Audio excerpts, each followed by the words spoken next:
Halo semuanya, saya Zahra Analifa dari Program Studi Gizi Angkatan 2023. Di sini saya akan menjelaskan mengenai materi vitamin B3 atau biasa yang disebut dengan niacin. Jadi apa sih niacin itu? Niacin atau biasa yang disebut dengan vitamin B3 adalah vitamin larut air yang merupakan bagian dari kelompok vitamin B kompleks. Vitamin ini memiliki dua bentuk utama, yaitu niacin dan nikotinamida. Vitamin B3 berperan penting dalam mendukung metabolisme energi tubuh melalui fungsinya sebagai komponen koenzim NAD dan NADP yang berperan dalam berbagai reaksi oksidasi dan reduksi. Nah, selanjutnya sumber vitamin B3. Ada yang tahu apa saja sumber vitamin B3? Nah, yang pertama ada buah, sayur-sayuran, ikan, daging, kacang-kacangan, dan juga susu.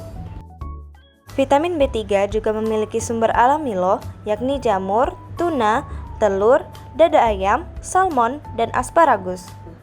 Selanjutnya, dosis vitamin B3. Nah, pada anak-anak, dosis vitamin B3 ini dibutuhkan sebanyak 50-100 mg, yakni dalam 3 kali sehari. Berbeda dengan orang dewasa dosis vitamin B3-nya ialah 50-100 mg dalam 3-4 kali sehari. Namun dibedakan jika dosis kolesterol yakni 250 mg dalam 1 kali sehari, dan kalau hipertensi itu 100-150 mg dikonsumsi 3-5 kali sehari.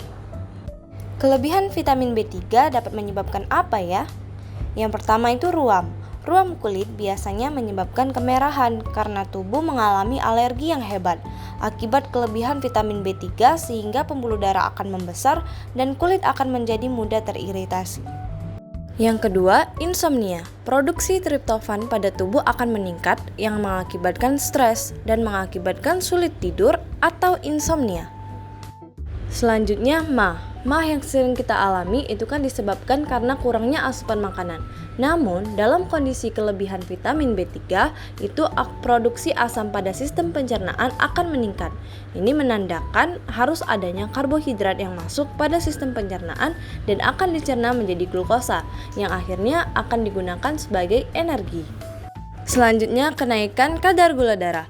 Kelebihan niacin atau vitamin B3 dapat mengganggu metabolisme glukosa yang akan menyebabkan peningkatan kadar gula darah atau hiperglikemia, terutama pada penderita diabetes. Selain kelebihan, ternyata kekurangan vitamin B3 dapat menyebabkan masalah pada kesehatan, yakni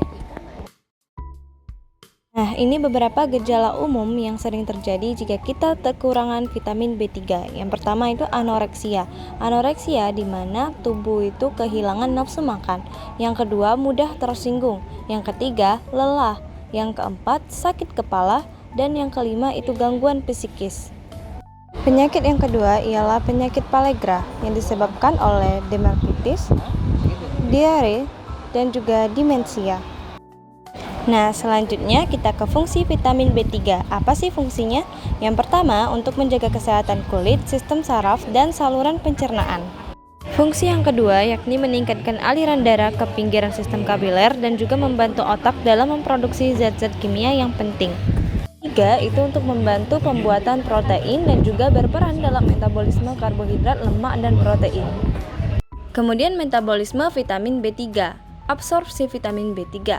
Niacin pada makanan itu dibagi menjadi 3 bentuk, yaitu asam nikotinat, nikotinamida, kemudian NAD dan juga NADP. Nah, kemudian NAD dan NADP akan diubah menjadi nikotinamida dengan bantuan enzim glikohidrolase, kemudian akan diserap di usus halus. Pada saat konsentrasinya rendah, maka akan diabsorpsi melalui transport aktif terfasilitasi. Namun, pada saat konsentrasinya tinggi, akan diabsorpsi melalui difusi pasif. Setelah absorpsi, akan terjadi fosforibosilasi nikotinamida, di mana nikotinamida plus PRPP akan menjadi NMN dan PPI. Kemudian yang kedua, adenilasi NMN. NMN plus PPI akan diubah menjadi NAD dan juga PPI. NAD dan nikotinamida yang tidak digunakan akan berada di hati dan kemudian akan diekspresikan melalui urin. Kemudian transport vitamin B3. Vitamin B3 dari makanan yang kita konsumsi akan dibawa ke dalam usus halus untuk diabsorpsi. Kemudian setelah diabsorpsi, niacin akan masuk ke siklus darah dalam bentuk niacin bebas dan akan didistribusikan ke jaringan-jaringan seperti hati, sel saraf, otot, kulit, dan banyak lainnya.